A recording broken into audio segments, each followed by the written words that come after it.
What's good? What's good? We are back live from Fayettenam, the one and only Paul Masson. How's everybody doing out there? July 3rd, we're going into the 4th tomorrow. Everybody going to be having barbecues, cooking out burgers, hot dogs, barbecue chicken, and all that good stuff with the sides, mac and cheese and whatever. Weather's going to be hot as hell in North Carolina, but they still going to be cooking out, man. Supposed to have a guest, but she texted me and was having issues with the link, so told her to try to copy and paste it and see if that works. Up, yep, there she goes. There she goes. So we about to bring on a special guest. Some of y'all might know her from her hit single "So Good" back in '97. Some of y'all might know her from her album "Best of Both Worlds" back in '98, and she was one of the only females that I remember signed to Loud Records that I could recall. I could be wrong, but let's bring on the one and only Davina, also known as Davina Bussy. Davina, how you doing? I'm good. How are you? I'm doing good. Glad you got the link figured out. Yeah, it took a minute. That was a good suggestion of copying things.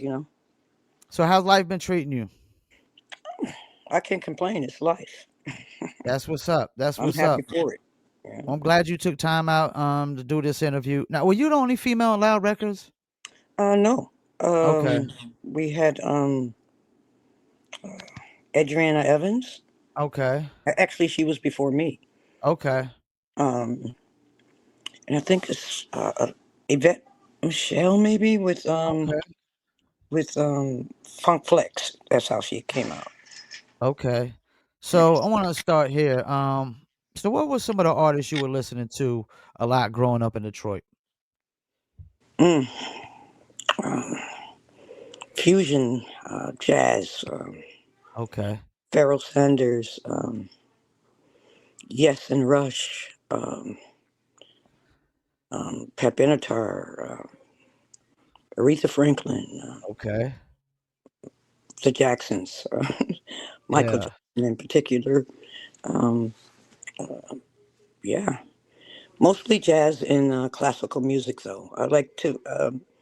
I used to like to just listen to instrumentals and make up melodies.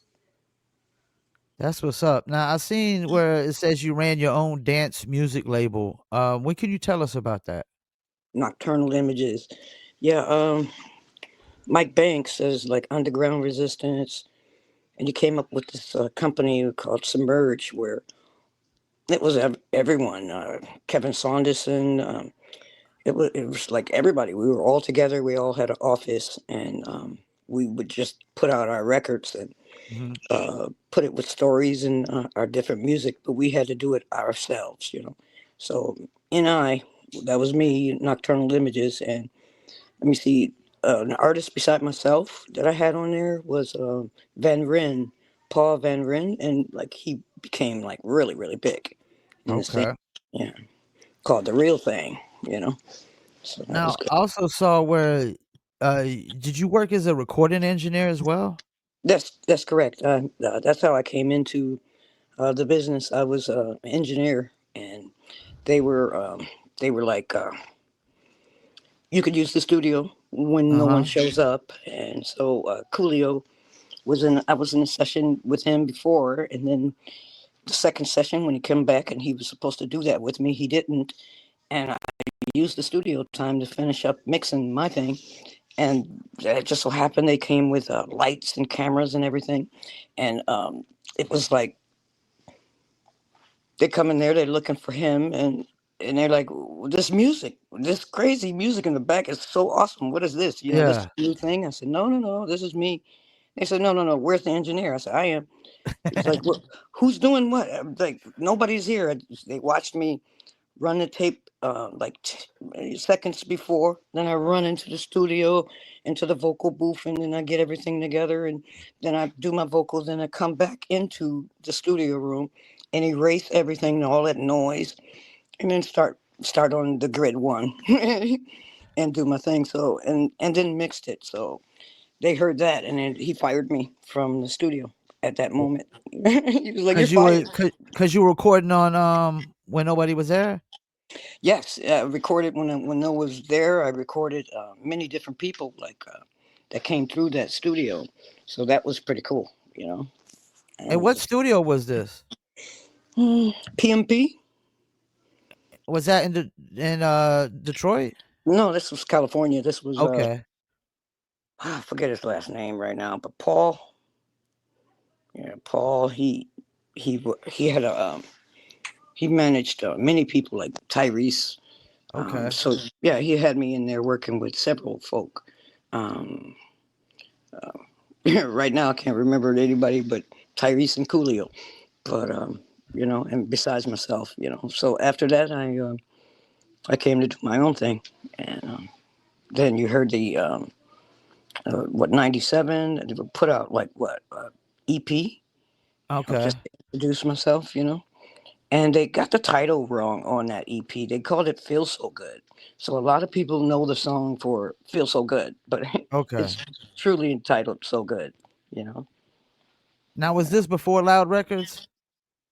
No, "So Good." I totally got That with was Love on Loud. Records. Okay. So how Yeah, did yeah. you end up on Loud when they were primarily like a hip hop label?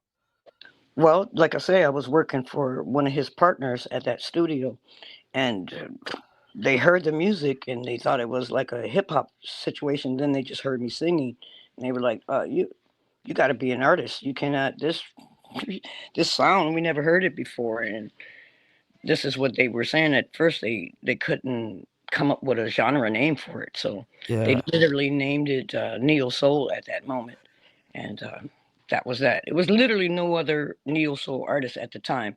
Um, and then they started making me talk to every DJ, and the DJs was like, "What is neo soul?" Like, you know.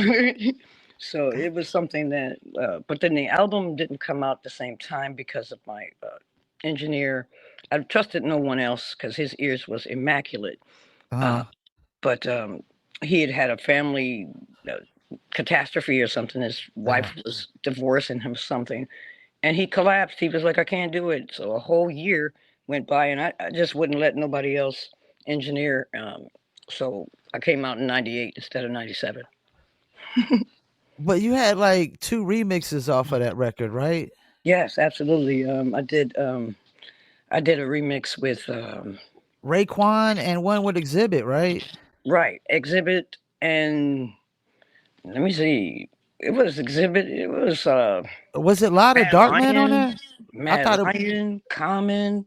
I did remixes with both of them. Mad Lion was actually on So Good. Uh, Okay. Exhibit was on So Good. I really love his version. Um, um, yeah, old dirty bastard, bless his life. You know, did that with him as well. Yeah. So, and of Yeah, course Raekwon. Yeah. yeah, Raekwon Very. and Wu Tang was really on top of the game still kind of around then, and Exhibit was definitely on top of his game. He's never slacked on a verse. Yeah, I love him. I love him. I love him. He's great. I Now, loved all of my label mates. Dead Prez, everybody. It was a beautiful experience. You and whose idea was it to do all those remixes?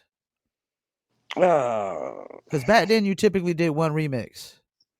Well, I wanted to do a remix with the people that I wanted to do things with. Okay. They actually put me with Raekwon, and I don't mind Yeah. it. That was a label thing, but I wanted to be with Old Dirty and a few other people that wasn't on Yeah. Loud, but it Yeah. was only going to be who was on Loud. And that makes sense that they would labels will try to use artists within for the features and stuff like that because they trying to save money probably and stuff like that. Hey, wherever you can save, I see it. I see it. But when you spend it appropriately, Yeah.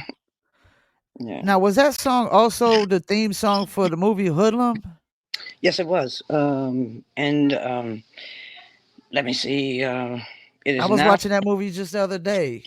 Well, now you get to watch Unstoppable with J Lo. It's like 40 seconds into 40 minutes in to the movie. My song is now been placed on there as well. Same song. And Beautiful movie. how many movie placements have you gotten off of that song? Uh, just two so far. Okay. Many more, but with a different. Every time you work with sync, you just a person to just go away from you. You sort of be the pot is with everybody. Universal is going to be with Interscope. It's going to be I do it with somebody else. It's going to be with that label now too. They all get a percentage later. So I'd like to get more into doing a song just for the movie. Like Yeah. you don't know. So, Yeah. what would you say inspired your musical style early on? Hmm. Well, musical style. I took pride in not listening to most vocalists, or I Okay. didn't want to know how anybody else did what they did. I just wanted to know how to do it, you Yeah. know? So I would tinker around with it my own self. And my very first records, I think it was 1986, I put out, I was a child, literally 13 years old, or 14, I think. And I put Rock, Shake, and Roll and Can't Stop Rockin'. And I heard that those songs are like number one in places over in different parts of the country, Mhm. and overseas. It's beautiful that you can do something as a child, And I was just doing that out of this is my new equipment, and I want to learn how to work this, and But so I did that. But then by the time Best of Both Worlds came out, my second album, Return to Soul. um I know how to do everything by now. I know the ins and outs of everything. So Yeah. it's better musically done. You know what I mean? And the 9 albums that I'm working on next, you're gonna see the advancement that I've learned. So And you produced your whole album, right? yes, I did. I've Yeah, wrote, I was produced noticing everything. that. Yeah. So you did it all. I mean, you were recording it, you were writing it, you were producing it, you were singing it. You were a one woman band basically. Well, I unfortunately had to do that in Detroit for some reason. They didn't want the women that somewhat looked a certain way. They're like, "Oh, just sit and sing." Yeah. They didn't really want you to, be behind the scenes. But I wanted to specifically because I wanted to learn everything. What if anything happens? I didn't want to count on anyone for my sound. Yeah. I want to be able to come up with my own sound, not like, oh, I like this person's sound and now I'm just going to sing it better or something. No, I love to create. That's what I love. You definitely didn't sound like you were trying to sound like everything else that you were hearing, especially in the mainstream and whatnot. So Whatnot. your album went number 34 US top R&B hip hop albums charts. Two or three singles charted. What was the feeling like at that time? Oh, I'm gonna explain stuff. None of those charts and stuff mean that much to me. Uh, Okay. I'm more of a faith-based kind of being, and basically, I was just told to sing because I bring harmony and peace. Mhm. So I just want to bring something good. So it wasn't really nothing about like, oh, I want to be better than this person and better than that. No, no competition at all for me. I will not compete with people, because I don't think we're here to do that. You Yeah. came with a sound and I would love to hear your sound and your exchange. Yeah. So that's Yeah, in society we do make everything a competition. mm-mm. Everything. And there's billions of people on this earth, so it's like what are we fighting over? You just try to get your fan base, they get their fan base, and no reason to compete. It don't make no sense. I mean, it's healthy sometimes just to Sometimes, if yeah, you're yeah. losing if you don't have the motivation, and then that helps motivate you. But no, I'm always motivated. I've come to do here what I came to do on the planet. So it's going to be happening until my last breath. You know. So you said something earlier about, you know, the industry not wanting women behind the scenes. Like, What kind of challenges were you facing? I mean, I guess there was a lot of challenges back then, right? For women. Uh, well, you have to fight a lot. If you were like me, you fought a lot.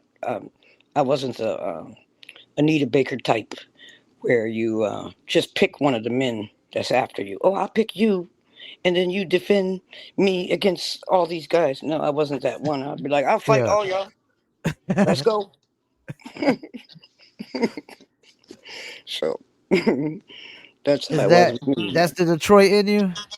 That's the Detroit. That's for sure. Yeah, I can't help it. Born and raised, you know. And no. And besides, it's I'm very into really good things. Be good. Be your best. Don't come at anybody at your worst. That doesn't make sense to me. So people that will come at you when you're trying to do music in the studio or you're trying to sing or write something, and then they want to get sexual all of a sudden. Yeah. They always caught it from me. They caught elbows, kicks, got some arms broke. They got it. They caught it from me. So I did not have any of those challenges. They literally knew to be like, stay away from her. You'll break something. You know. So you've been in the business for a while now. How has your approach to songwriting and music changed What? over the years? How's my approach to what? Songwriting and music changed over the years. You know how when you just when you come as ideas in the beginning, Hmm. and then you finally go to a studio and you see all of the steps that they take to do it in the studio. What I learned is you can't miss those steps. You literally have to go at it like you're in a studio, like from step one to infinity, if it is. You just have to, no shortcuts, no shortcuts. And every time I made a shortcut, I'm, I put three times the work on myself. Hmm. So, you know, So taking shortcuts just makes things harder, basically. What you're saying, yes, yes, yes.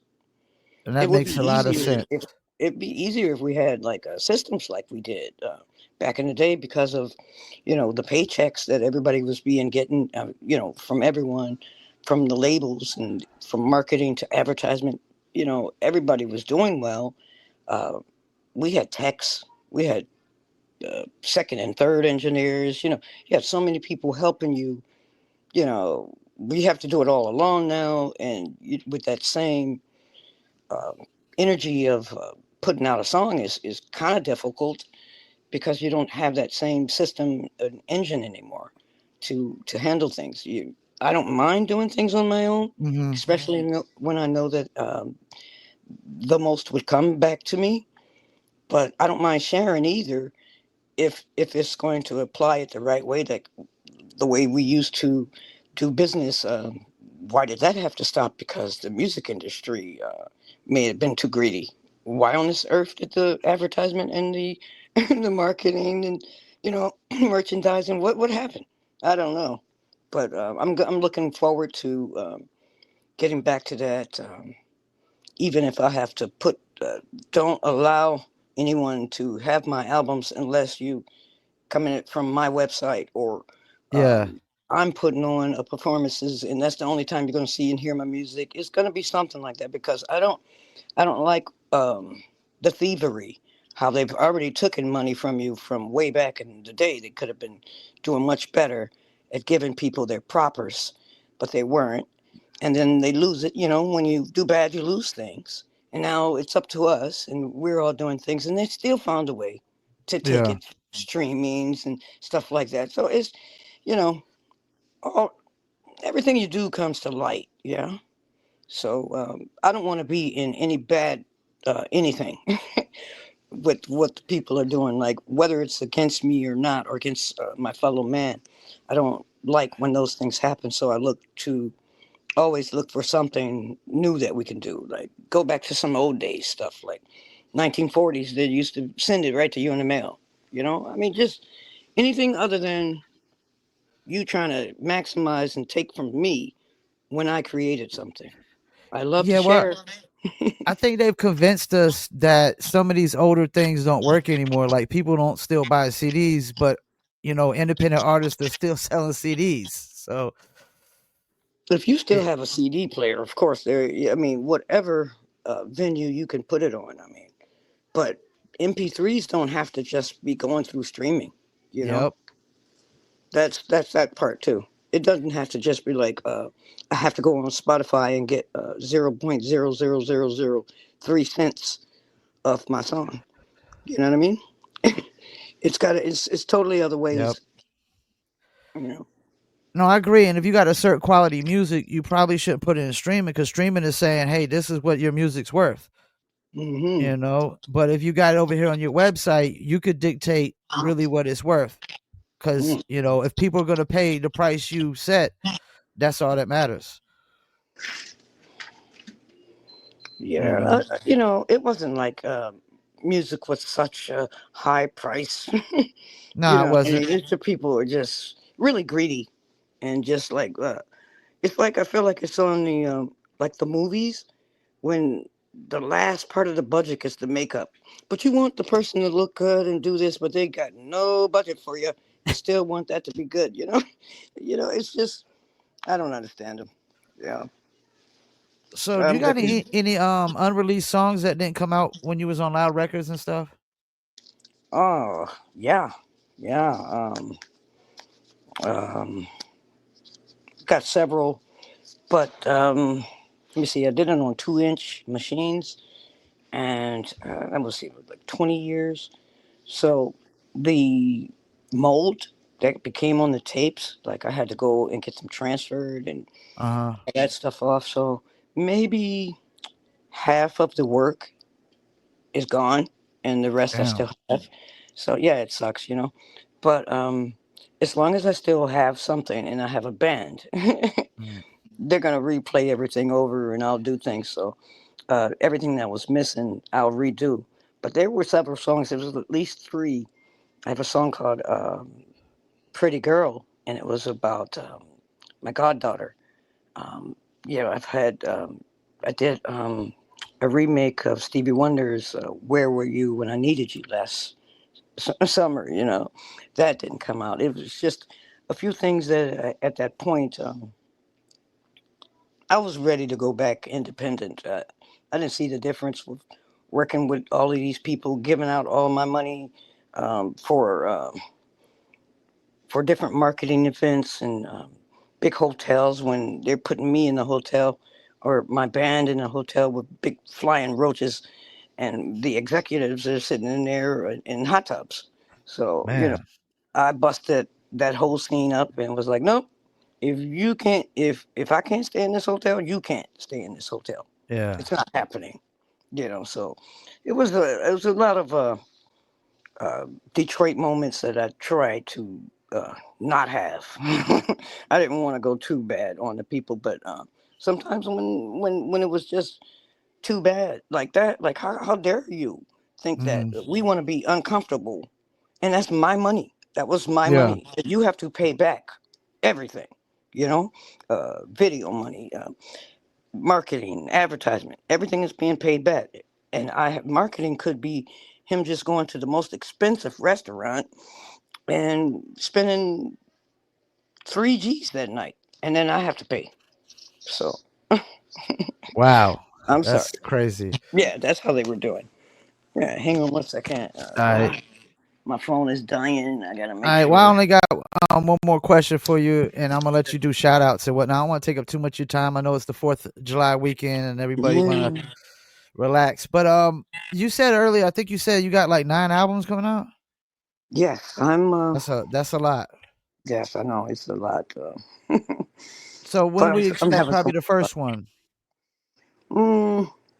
I can't really say, but I know that 1 and 2 is coming out around the same time. Like I got Okay. Return to Soul, Volume 2 that's coming out, and then I have the other album that's coming out that's more closer to Best of Both Worlds, more on the Detroit hip hop sound, and like I got fire stuff with that, and it's just about mixing and mastering right now, and it's a little hard sometimes to find the right mixing engineer that you can work with that gives you the greatest ideas. Right now, I'm just doing it between me and a program that I'm using. I'll use like a mastering program, you know. So that's about it. I'm getting it done. Well, it's good to hear that you're still doing it. I know there's been a lot of resurgence with people just making music, man, when they've been taking hiatuses, especially after that 50-year hip hop anniversary. I know a lot of people just been like, we got to keep making music, and if you love to do it, you should always do it. I think.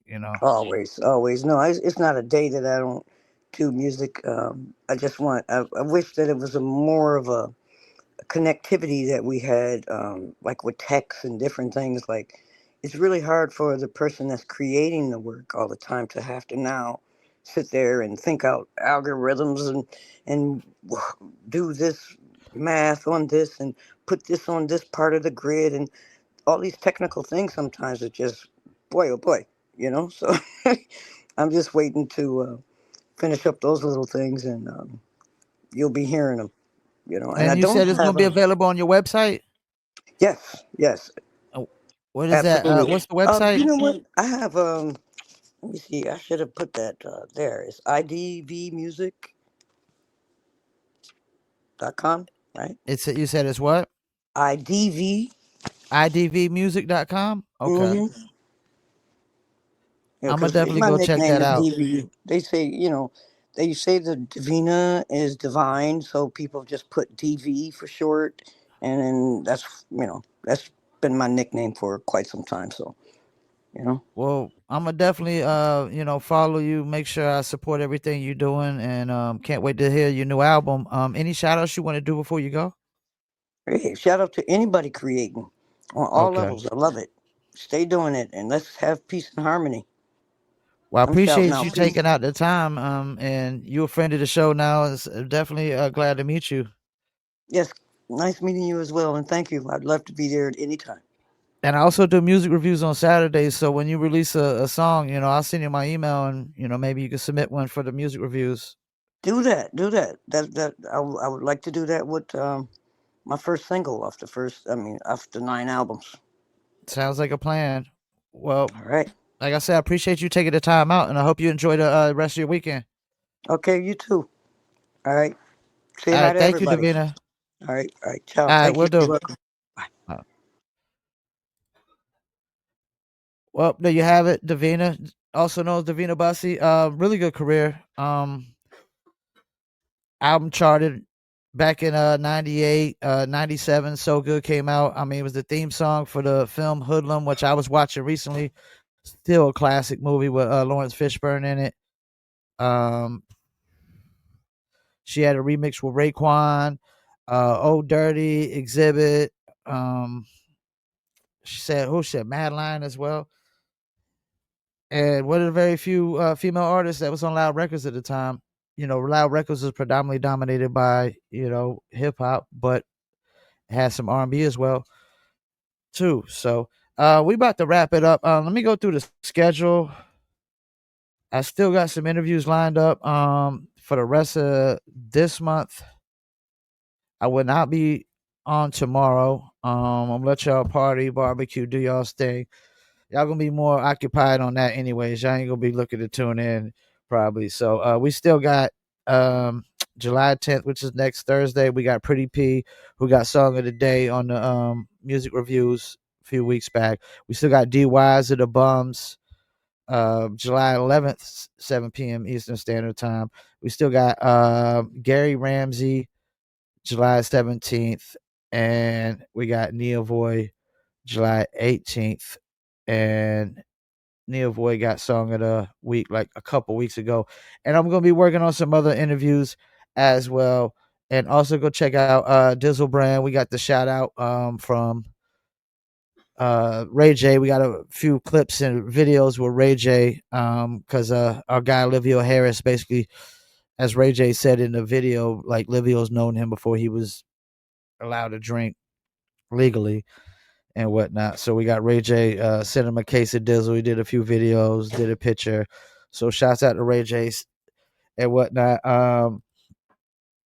before I go, couple things I saw. You got the thing going on with Mia X and Master P. They kind of going back and forth. Apparently, allegedly that Mia X was like upset because Master P was doing like I guess his last tour or whatnot as a solo artist or like a show or something, and I guess he didn't have the No Limit artists up there, so they was kind of feeling. I guess she was feeling some kind of way, from what I heard. It could be wrong. We don't know. You never know with the internet, but they going back and forth, and I just think like Master P put on so many artists at that time, man. He put on so many artists. He put the food on the table for a lot of artists. I mean, this is a guy who made it off his own blood, sweat, and tears, who got a direct line in with all the mom and pop stores, created his own network of distribution, and had the best distribution deal with the majors when he did sign, where he kept 95% and they got like 5%, and that was it, which really opened up the doors for the Cash Money deal. But he put on a ton of artists, and I just feel like when an artist puts you on at some point, man, at some point you gotta stand on your own 2 feet and you gotta make it work by yourself. I'm pretty sure Mia X is doing just fine by herself. I don't know why she would need to take shots at Master P. And if he's doing the solo show, you know, to basically walk off into the sunset and do whatever other business he's doing, hey, so be it, man. I mean, Master P has earned that, man. I mean, shit. Look how big he made his son, Romeo. Had the Nickelodeon shit. I mean, C Murder was big. Silk the Shocker, his brother was big at one time. And I think he was terrible as an artist. He revived Mystical's career. Um, put on a lot of people. I know he helped get Young Bleed record deal as well. And shouts out to Young Bleed and I think his name is Savage Backstage, I think, or so. But they shouted out live from Fayettenam as well. And also, the news with P. Diddy basically only found guilty on 2 of the 5 charges, which basically the feds wasted tax dollars, just only really proving what we already knew, that 50 that not 50 but Diddy buys prostitutes, like half of the freaking politicians and probably half of the men on this planet, you know, buy prostitutes or escorts or hookers or whatever you want to call them. So it's like, damn, y'all wasted tax dollars on a federal case just to prove that Diddy Diddy buys prostitutes. They provided no evidence or proof that anything led to sex trafficking. I don't know why Kid Cudi on the stand and his car blowing up has anything to do with sex trafficking. All that has to do with is just showing that, Diddy might be capable of, you know, allegedly blowing up somebody's car, or allegedly blowing up somebody's car with them in it. Who knows? I mean, of course, you got the rumors about people saying, Diddy has something to do with Pac and has something to do with Big and allegedly and all this and that. I say we'll never really know, man. We'll never really know. All we can do is speculate, throw in the conspiracy hats. And of course, conspiracies are definitely coming out, you know, with the Diddy shit. Because people are saying like he was a target because, you know, I guess of some other business ventures or something like that.